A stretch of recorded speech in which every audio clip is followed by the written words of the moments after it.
All right, good morning again. And welcome to the final session in our series on for school counselors and administrators. This one's entitled, it has a long title, I just found out, Taking Ownership, Reflect, Refine, and Revise Your Annual Program Plan. Our presenter again is Dr. Carol Day here, former chair of the School Counseling Department at NYIT and continues to teach at NYIT and NYU. Carol's been doing this work for more than 25 years with numerous state departments, local districts, and small school districts. She's worked with a lot of school counseling associations around the country. She was very involved on the committee that worked on the implementation of the school counseling regulations a few years ago, and continues to do this work. So welcome, Carol, and good morning. Good morning and welcome. Good morning, Bob. Let me make sure I'm off mute. Yes, and good morning, everybody. It's great to see so many of you back for this. Let's open this up. Right, there we go. For our fourth, we don't want to say last, because we are going to ask you for some feedback later to see where people want to take a deeper dive into some of these topics again for next year. But you may recall, some of you have been with us for all four. We tried to keep them short. We want to be as respectful as possible for those counselors and our school counselors and our building administrators who are here today, because we know taking time during your busy school day, it can be a little crazy. But again, we appreciate the fact that so many people across the state are interested in what we need to do a better job for our kids. Because as Bob mentioned, we've been working on getting these regulations updated, oh my gosh, since the early 2000s. And so Dr. Bob Rotunda has been a part of this, as well as, you know, your NYSED board. And we've followed, to the best of our ability, the lead of ASCA. But you folks know, most of you know, either if you're grad students or you've been in practice for a while, that comprehensive school counseling is not new. It's just new in New York. But this has been part of the fabric of many of our state departments of education and many school counselor associations since Geisber's pushed the model out there in the late 80s. But the reality is New York was a little Hi there. I was wondering, do you have salad today? Okay. Could I please get a, excuse me, a chef salad? Sorry, No could onions. we ask everybody to please mute? Yep. Very much. With ranch, please. All right, great. Thank you.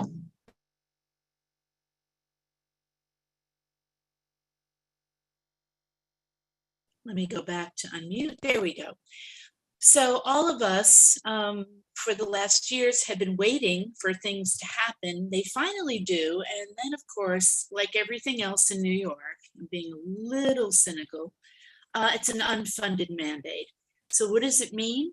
And so we spent the first three sessions looking at what are the regs, the first session looking at the regs in a little depth, the second session taking a more careful look at some of the major changes, including things like the individual progress review, as well as curriculum, and access to a certified school counselor for every kid in our state. And last week we worked on outcomes. We call them the ABCs. That's what New York City and ASCA likes to refer them to: attendance, behavior. They say coursework. I like to say coursework / college and career readiness. And then today, let's look at what are some of the steps that might be helpful to revise your plan. The most important thing for our administrators who are here with us today is that this is a collaborative process. Our school counselors need to take a leadership role and work with you to make sure that the plan that exists and the plan that will be revised best reflects the needs of your building. So I want to start off today, if my slides will move, there we go, We're just reviewing a couple of highlights for today. Okay, NYSED's expectations, collaboration, which we'll get to maybe a little bit later on, using data, again, a critical part of the process because data informs our practice, the importance of a gap analysis. After we're in the third year of implementation in New York State, we're in the second year in New York City, but boy, it's been a rocky road, as we all know. The ups and downs, the bumps with COVID, putting a halt on things no sooner than we started. Many of us feel like we are really just starting again. And hopefully next school year will be smoother and our students will get the support they need, especially coming out of trauma and crisis. We'll talk a little bit more about your advisory council, which is a district initiative, but there are many school buildings that use their school leadership team or a community, a series of community inputs to advise their program. And then last but not least, what kind of a timeline do you have in place to revise your comprehensive school counseling program plan? And of course, this is May, but most of us in school are planning for September. I'm sure our principals in the room today have probably completed or continue to work on their school improvement goals, or in New York City, the comprehensive education plan, which is a significant part of informing the comprehensive school counseling program. So let's move on. The 5 main components that NYSED focused on for us is 1, again, all schools will have a comprehensive developmental school counseling program, K-12. Now that's new in New York. Our former regs, for the dinosaurs in the room like me, know that the old regs really focused on grades 7 through 12 with some mention of 6, 5, 4, 3, 2, 1, and the different things that could be delivered by a counselor, a psychologist, or a social worker. This regulatory change focuses on the important role a certified school counselor plays in K-5, 6, 8, and 9, 12. We spend time on the IPR, the individual progress review, which is difficult. We recognize that, especially for those of you that have huge caseloads, but the IPR, that private, quiet time with each one of our students, reviewing and assessing their academic development, their social and emotional growth, and their college and career readiness. We spent a little time discussing 2 weeks ago the core curriculum, and last but not least, which interns really understand and recent graduates, the importance of delivering more direct services to students, the services that we deliver with a student near us, in the room, in our offices, as opposed to indirect, the consultation, the after-school programs, the many meetings, and the projects that we work on behind the scenes.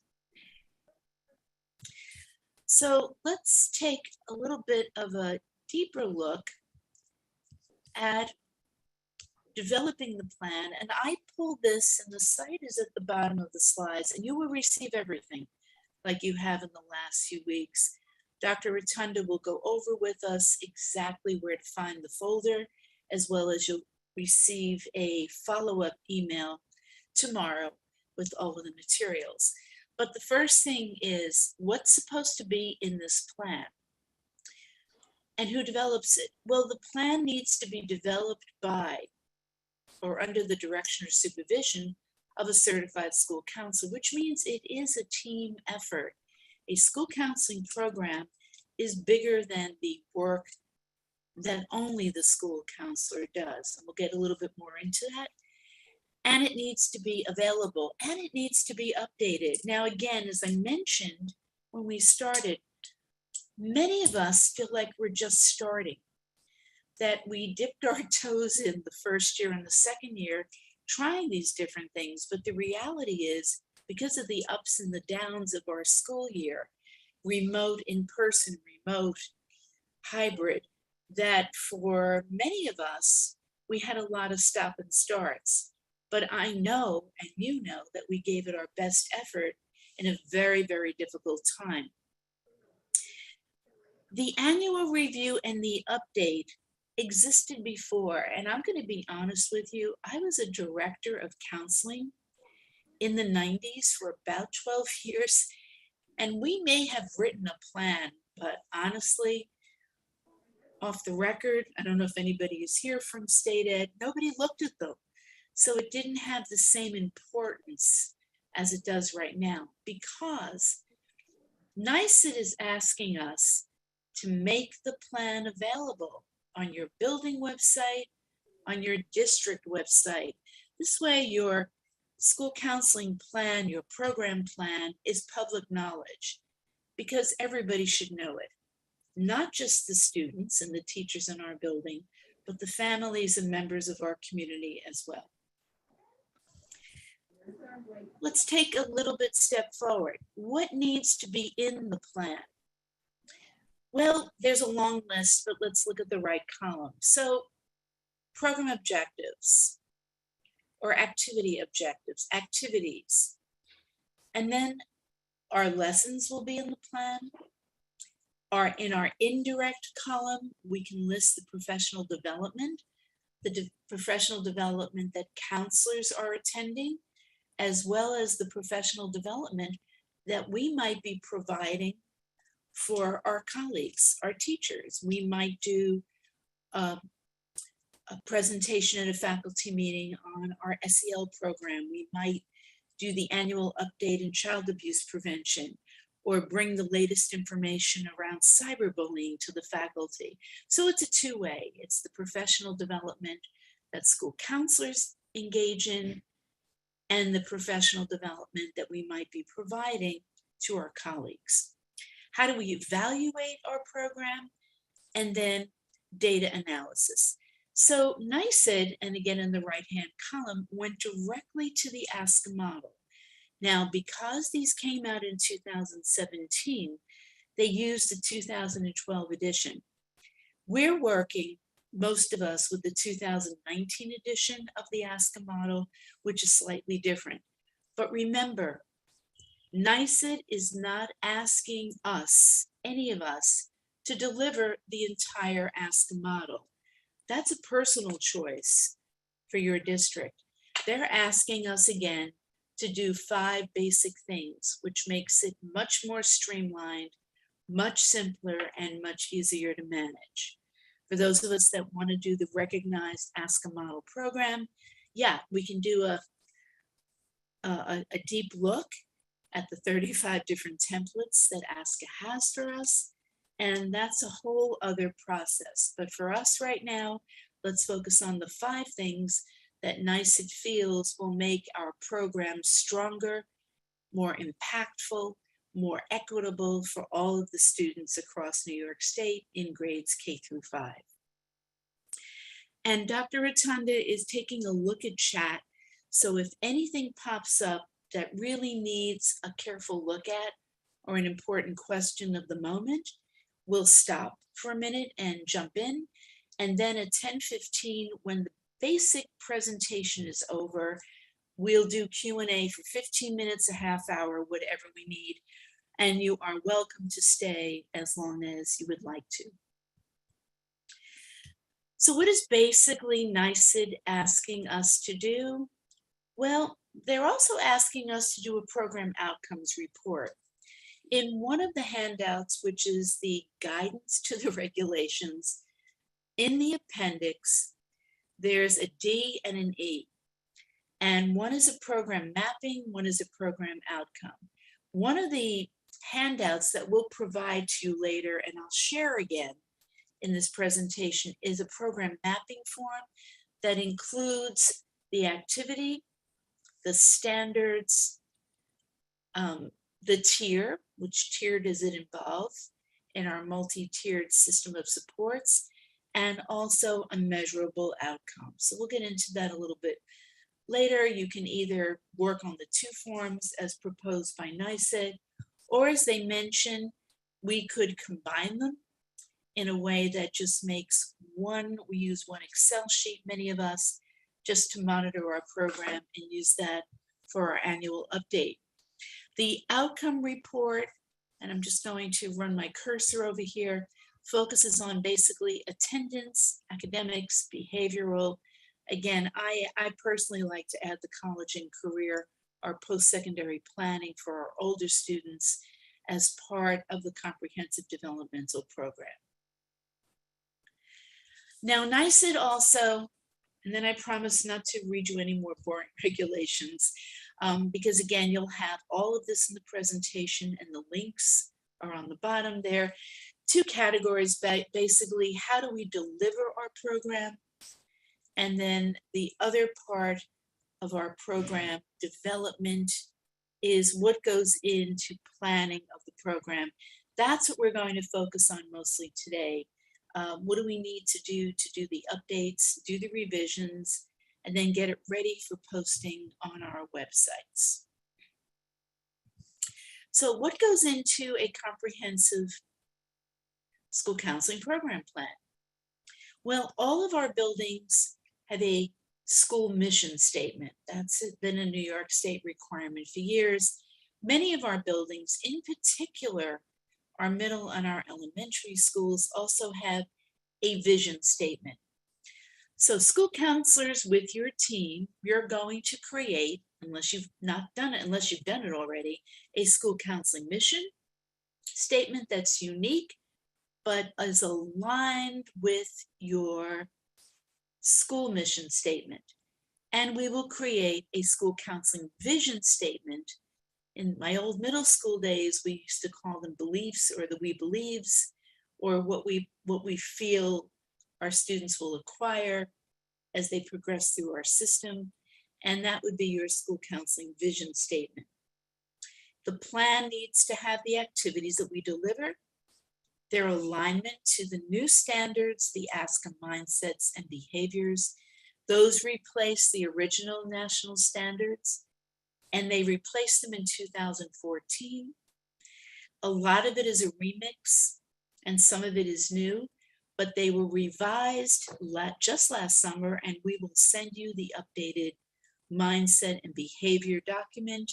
They added one standard, but more importantly, they made several of them, or they revised them to make them more culturally responsive. And then, of course, a program mapping. Again, that was in the NYSED guidance to the regs. Many of us have just worked on it a little bit differently to expand it and organize everything in one place. A gap analysis is critical. As you review your work this year, where are our strengths and what are we missing?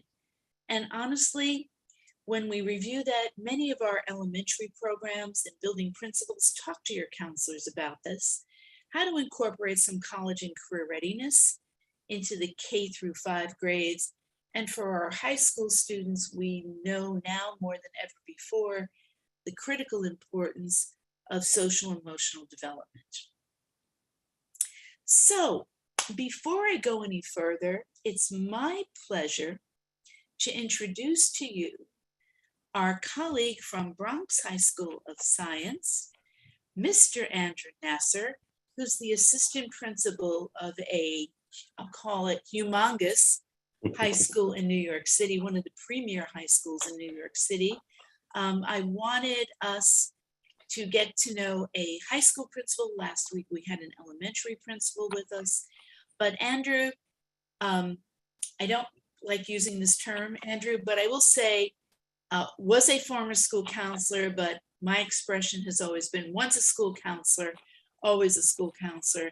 And he's going to share a little bit about their planning process and how they go about developing, implementing, and now again, revising their comprehensive school counseling program plan for the 22-23 school year. So Andrew, welcome. And I'm going to stop sharing so we can see and meet you. Thank you. Thank you so much, Dr. Day here, for that way too kind introduction. And thank you to you and Dr. Rotunda for inviting me here this morning. Before I get started, I just want to say hello to all our school building leaders and school counselors. You have all done incredible work this year in your school communities. We all know it's been daunting, it's been tiring, at times never ending. So I hope that every day when you leave your offices and you make your way home, that you know the profound difference that you have on the lives of your students in your school communities. This is why you chose to do the work. That's why you're doing the work. And while I don't know many of you, or probably half of you personally, I know that your school communities are very lucky having you. As I was preparing for today, one of the things that I like to kind of keep me centered, and I think Dr. Day here and I have this in common, is a quote. And you'd be surprised, there are 0 quotes on motivating us to complete the school counseling plans. But I did find one that made me laugh a little bit that could be applied to the counseling plan and the counseling profession as a whole. And it's by Leonard Bernstein. To achieve great things, 2 things are needed: a plan and not quite enough time. Hopefully you're all kind of giggling. If not, that's an epic fail, but that's okay. E for effort on my part. One of the things that I like to talk about with students and staff is looking at things from a positive mindset. And I think that's really important when you are looking at your plan and really just preparing to do this plan, right? So there's a lot of good news here. The good news is at some point, you all started from scratch, right? There was no plan, at least on paper, or for those of us in the city school system, in the consolidated plan. So you have a plan, pat yourselves on the backs, congratulations. That's an awesome starting point. If that wasn't positive news enough, think about the plans a couple of years ago. You technically had 3 plans built into one. You had a hybrid plan, you had a remote plan, you had an in-person plan, right? So if you could do those 4 things, a brand new plan, and basically 3 plans into one, preparing for next school year should be, I hope, a little easier, right? So what I did in preparing for today is kind of look at what we do here and what we find to be helpful, not only in revising the plan, but also, adding new and fresh activities. Those of you who are familiar with ASCA, those of us who are school building leaders, 2 phrases you hear a lot are stakeholders and constituents. So the more people that you have involved in the planning, the better. Obviously, you want student input and student feedback. Parent and guardian input is super important. Your teachers, right? We always like to say here that they're on the front lines. They know what's going on in the lives of our students well before we do, because they have all of that data in order to make those decisions. We see students as much as we can, but nowhere near as much as 40 minutes a day, every day. So if there's a change in mood, affect, and behavior, teachers are going to be able to notice that and make referrals, as quickly as possible to help us. So their input is very important. Of course, the people on this call, the school counselors, our school support staff, if we have social workers, psychologists, our school building leaders who are driving that work and kind of the glue to make all this work together. So the more input that you're able to gather, the easier this plan is going to be. The more people that I just mentioned who you can involve in the actual execution of the creation of the plan and the revision of the plan, the easier things are going to be. One of the hardest things, I think, in both the school counseling profession and the school building leadership profession is delegating, right? Because delegating takes time. It's really hard to be able to say, this is what my vision is, this is how I would like to see it, executed and implemented. But when it comes to this plan, the more voices that you have in that process, the easier it's going to be. So, finding creative ways, and I'll share some tips that I have, in how to do that in a little bit. But including them is, I think, crucial in a successful plan, because you're going to need all these people to put that plan into action and make it come alive. Dr. Day here spoke a lot about data, and I like to look at data in two ways. There's obvious data, and then there's data that we get all the time that we don't really consider to be data. So the obvious data are all these reports that you can run. In the city, we use STARS. I'm sure in the suburbs, there's Power School, there's Data List, there's Chalkboard. There's a bunch of things that I'm probably not familiar with. But you can get access to what we call scholarship reports. We can see who's succeeding, we can see who's struggling, and we can make plans accordingly. Looking at attendance and lateness, what are the barriers to students, making it to school on time. If you work in New York City, you have students who have longer commutes than some of your staff members. So taking that into account, I think, is very important. You also want to look at behavior. You want to look at suspensions. You want to look at college statistics. And then you also want to look at financial aid completion if you're in the high schools. Those are all things that, fall in our realm. One thing that we were more conscious of this year was the gap between our general ed students and our students with disabilities. So that was actually one of our school-wide goals. So including items for those students and other students in different demographic groups is also very crucial, I think, for a successful plan. There are some data points that are maybe not always seen as data. I'll call it anecdotal data. Every day, right, especially since we've done this hybrid and remote learning, we've all been flooded with emails, right? All hours of the day, all hours of the night, when you finally get caught up and you see the, ever so uplifting 0, right? You get like 7 more between shutting off your computer and maybe brushing your teeth to go to bed. But those emails are data sets. When a teacher reaches out to you for a student in crisis or a student in distress, that's a data set. When your, teachers are reaching out to you or your parents and guardians are reaching out to you, those are all things that will help, make that plan a little more fulfilling for everybody involved. Here at school, mental health is a very big talking point, right? So when you have students who are running for positions on student government, right? I know it's time for election season and campaign season when about 20 students want to reach out to me and schedule an appointment to go over their platform because they want to give me advice on mental health initiatives and what we're doing down here in guidance. So those conversations are invaluable because it gives you a pulse of the student body, right? We're here for the students. We could have, the best intentions, but we want to be delivering services that students want to be receiving and students feel that they are in need of, right? So, if there's an opportunity for that, I think that's very helpful. When it comes to parents and guardians, a lot comes up at, PA meetings or PTA meetings, whether it's conversations that are happening before or after. Sometimes the conversation focuses on, mental health, mental wellness, having difficult conversations. So, any opportunity to have a conversation, I think builds a bridge into what's going on in our school communities. And parent-teacher conferences, I think, is the last, data set that may not always be seen as a data set. After those conferences, I'm always looking at the theme. What was the theme of the families that wanted to speak with me that evening or that afternoon? It helps me kind of look at maybe areas that might need a little more, pumping up, or maybe, we're doing great in one area and it's time to reassess another area. So those are, what I'm going to call the anecdotal data sets. Now, the plan is daunting, right?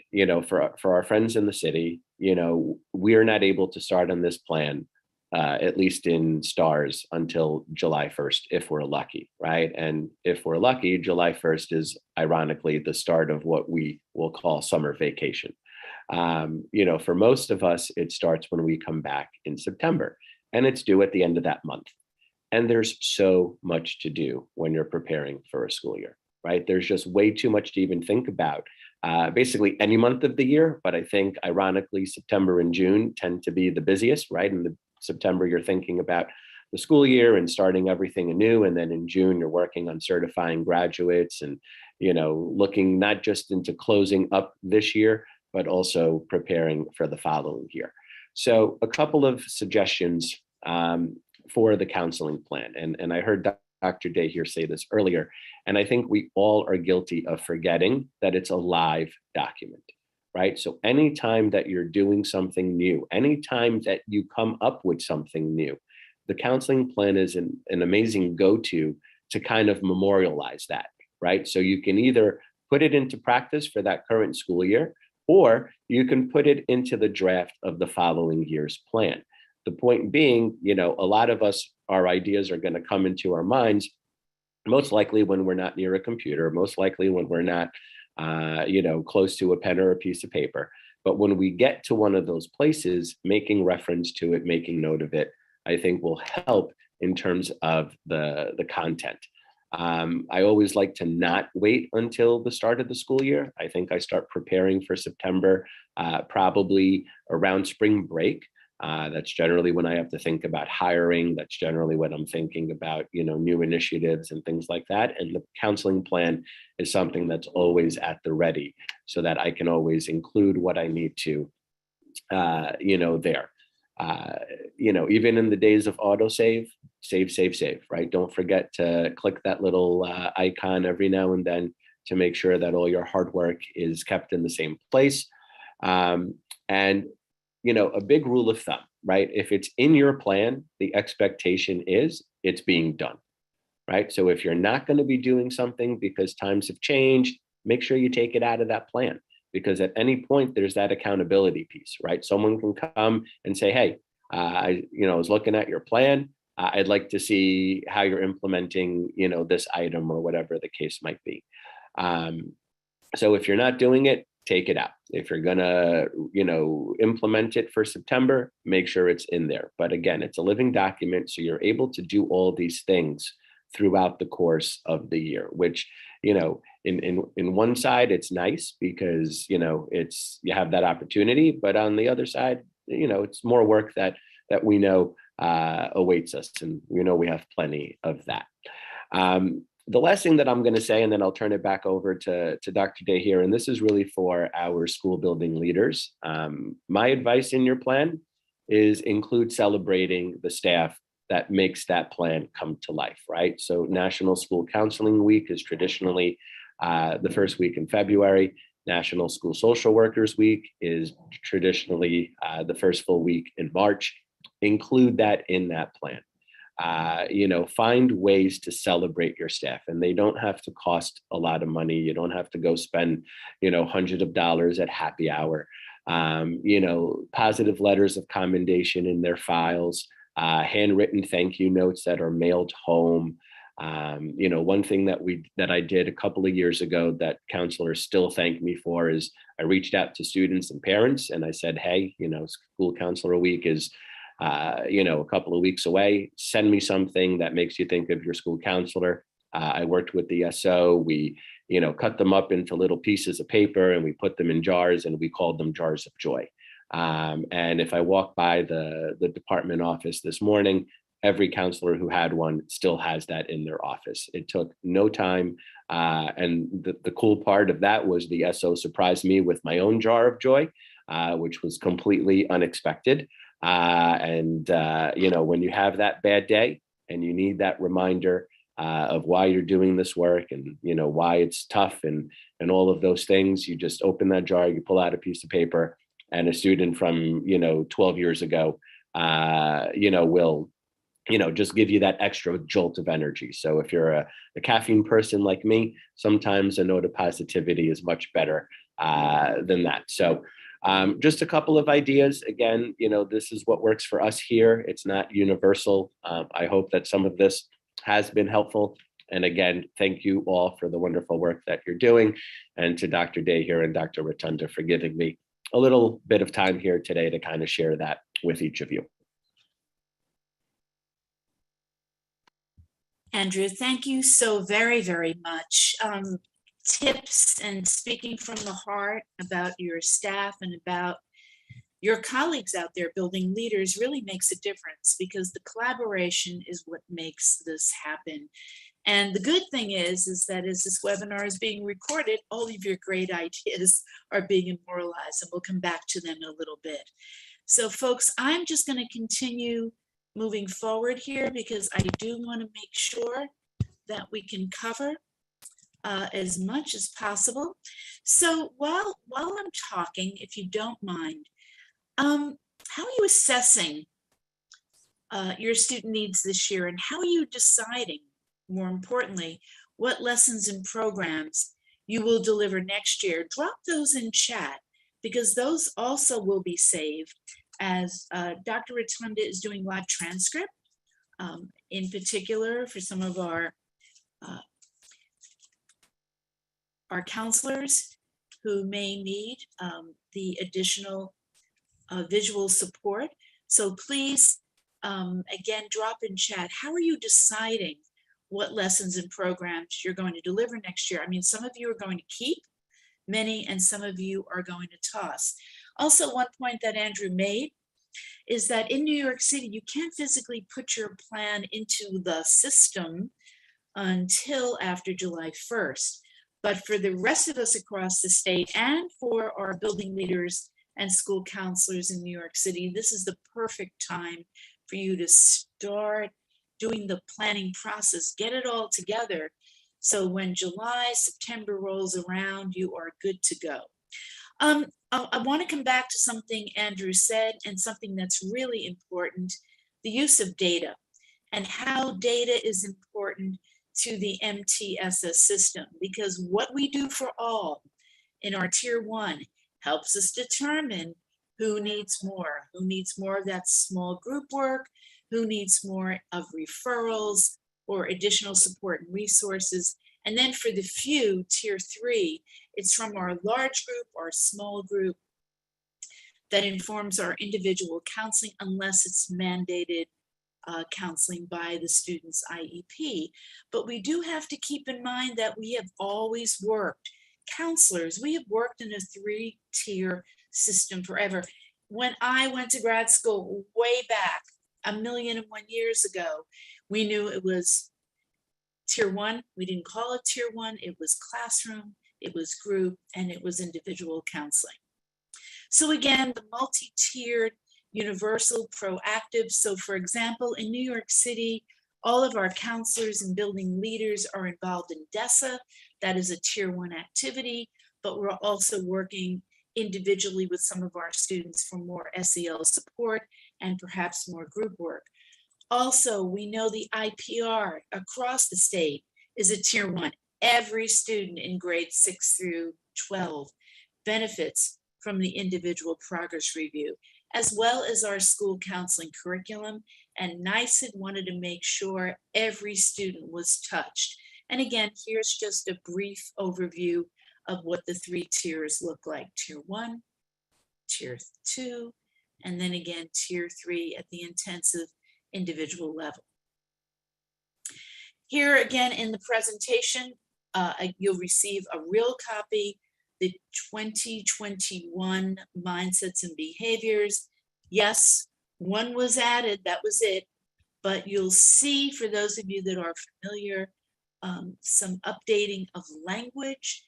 And like everything else, it's always good to take a careful look at what we put out there, just like we're taking a careful look of what we're publishing as our school counseling program plan for the next school year. And then again, I just want to review quickly some of our tools. Again, program mapping.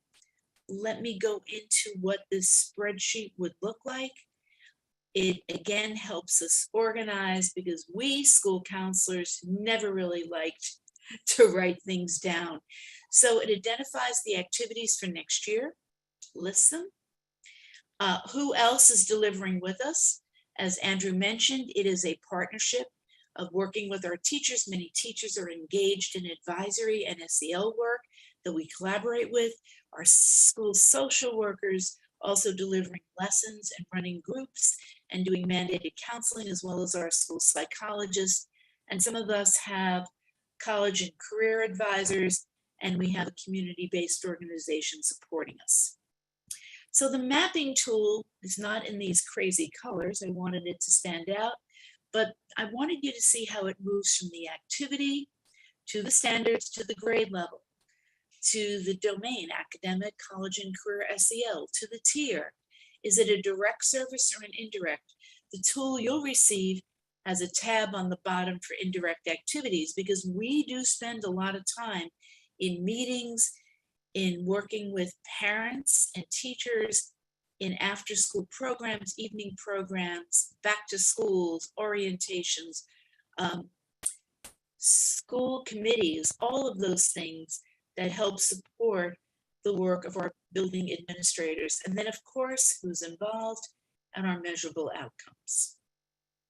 This is what it looks like when it's filled out. You'll receive this also, so you have a sense of how to move from column 1 all the way over to your measurable outcome.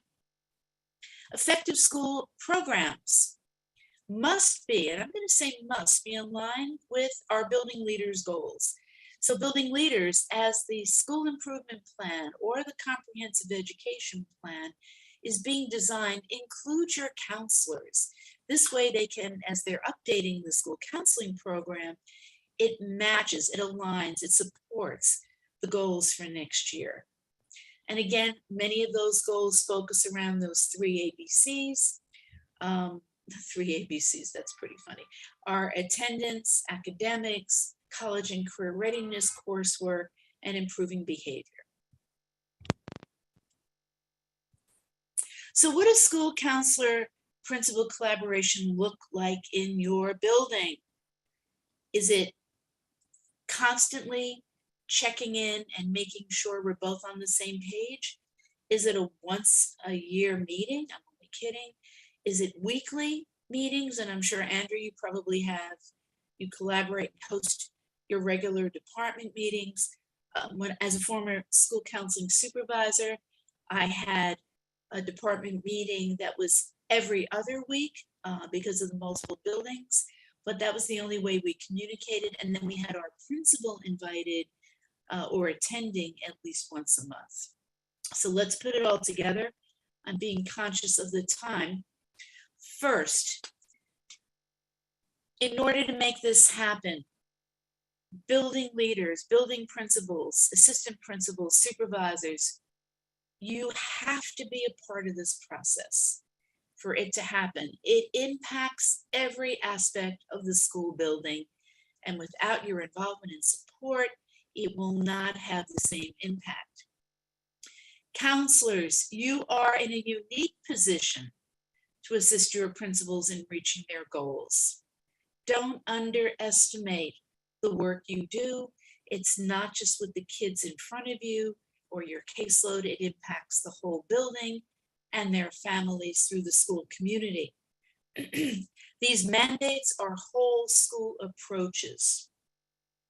Principals, utilize your counselor's skills, not in, and it's going to sound a little weird, not in proctoring an AP exam, but let them work with the students that need the most support, those who are fearful of and have test anxiety, those who are still recovering from situations with COVID, and we are still feeling the impact of that.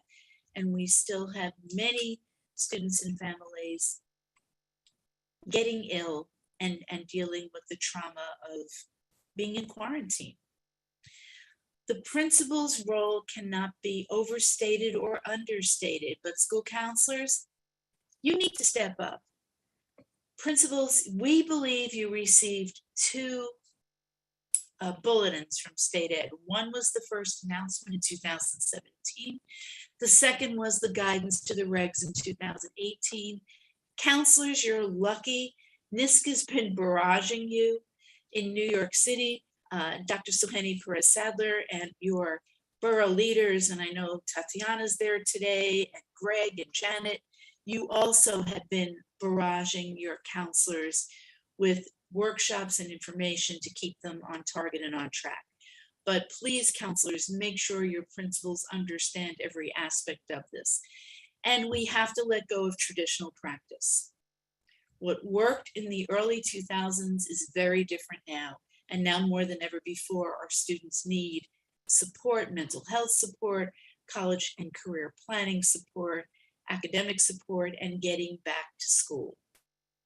So before we stop, we will have this packet put together for you. I'm just going to show you, Dr. Rotunda, if you can drop in chat our tools, our exit survey, and we will send you also, if you can see this, a quick little checklist that will help you when you sit with your planning team. We're just calling it a self-study, and this has been around for a while, but it covers the different components of the regulations.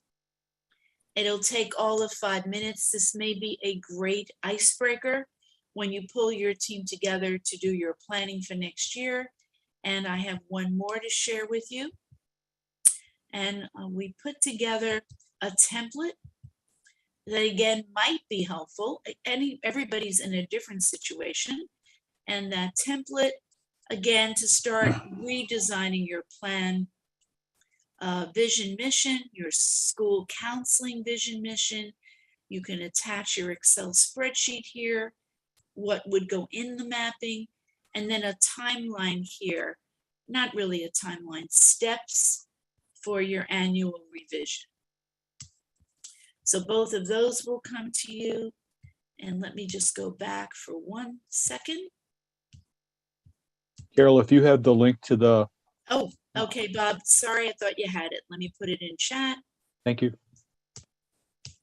Let me just close this. There we I go. put the link to the folder in chat where all these materials live right now.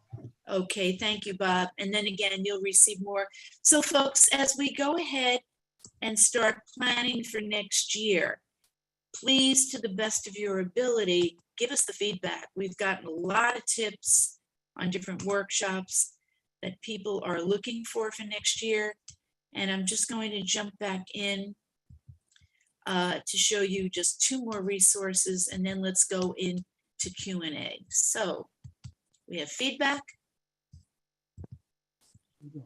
And then again, the 4 workshops. And again, at the end of the PowerPoint that you'll receive are the regulations, information about ASCA, different pieces from, again, from ASCA. College Board just put out a 2021 School Counselor Principal Toolkit. Also take a look at everything that NYSED's had there. And I'm going to stop sharing, Bob, and let's see if we've got some questions. I got, there was a lot of good ideas in terms of gathering information to redo your plan. Panorama came up in terms of gathering information. And a lot of people responded to that with their own ideas and what they're using in their schools. A lot of school climate survey stuff. Somebody mentioned that BOCES has a called the Ed School Climate Survey. It's available through BOCES for students, staff, and parents, grade 5 through 12. And then somebody else asked a question about if there's anything K4. Which I didn't see an answer for that. We don't really have any other questions right now. Let's see. Dr. Rotunda, for people who may have missed a previous workshop, can you just let us know where those are residing? They're all in that folder. They're all in the folder that I linked that'll be in your email as well as in the chat box where I just put. It's the same link for everything. Somebody said in the chat just now, the exit form says select as many as apply for obstacles, and it needs to be changed to check boxes. Okay. Okay, well, you know what we'll do?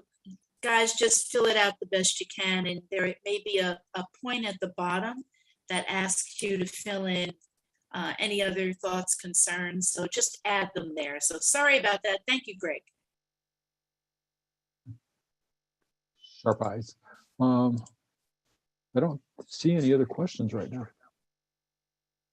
Okay, Well, then, let's see. Folks, we appreciate your time with us today. And I will see if I can quickly get into that exit survey and change those. As you can see, I am not great, for sure, with Google me, Forms. And let's see if we can fix that right before we break today. So folks, as you go through this process, again, to the best of your ability, be mindful of including as many people as possible. And I'm also going to suggest, to the best of your ability, be mindful of what you need to do to get some of these more difficult activities scheduled early on, and taking a look as you can. There we go. Okay, I think I just changed question 9. Look, you already filled it out. Do it again. Okay, great. Here we go. And I know a few of you did that already, but if you didn't, I think question 9 might be fixed. So go for it, folks. And I apologize again for my, I'm going to call it ineptness with Google Forms. So I hope it works. I learn something new every day on Google Forms. Yeah. So thank you, Carol, for the series and for this final presentation from this series. As Carol said, we're planning our PD offerings for next year, maybe this summer. There's all kinds of things going on, all kinds of things in play. As we mentioned at least once, we've gotten a good grant to support all this work from the Bill and Melinda Gates Foundation. We have one more webinar coming up this week. It's Careers in Carpentry. Check it out. The link to register is on our website in the calendar. Looks really interesting. If you've got any students who might be interested in carpentry, students and parents are also invited to attend. Our annual conference registration is open right now. We're taking call for programs as well. That's on our website too. We send out 1 million emails, which you've all received. If you're not a NYSCA member, this would be a great time to join. If you're a graduating school counseling student, we actually have a free membership available for graduating school counseling students this spring. If you need CTLE credit for this or any of the others, I'll put this in chat. Email me and I can get you a CTLE certificate. I know some administrators need those for accountability in their districts. Let me put that in chat right now. Too many windows open. So on behalf of our professional development committee, thanks for attending. And we'll see you at the next one. Hang on. All right, that's the CTLE certificate. So. Any final comments? I just dropped it in again. I think the link is working. Okay, and thank you, Greg. Question 9 is fixed. Thanks, Andrew. Now that the 4 is over, I'll get it right one of these days. But thank you all, folks. You're doing great work. Don't forget NYSCA has 312 lessons on the website. Oh yeah, I forgot. For you. That link will also be in the bundle of information that I'll put together in a little bit and send off. It's already there. It's there. Great. It's already there. Thank you. And then make sure that you use those lessons when you find a gap. Many of you have a million things. We'll also find a way of collecting the great lessons that you're already doing.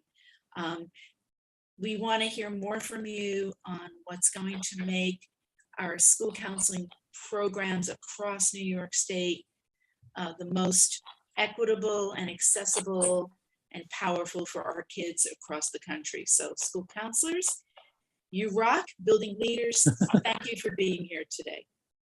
Thanks, Carol. Okay, And Robert, this is wonderful. Carol, always wonderful to be able to see you. good to Oh, hi, see you. Lori. Absolutely.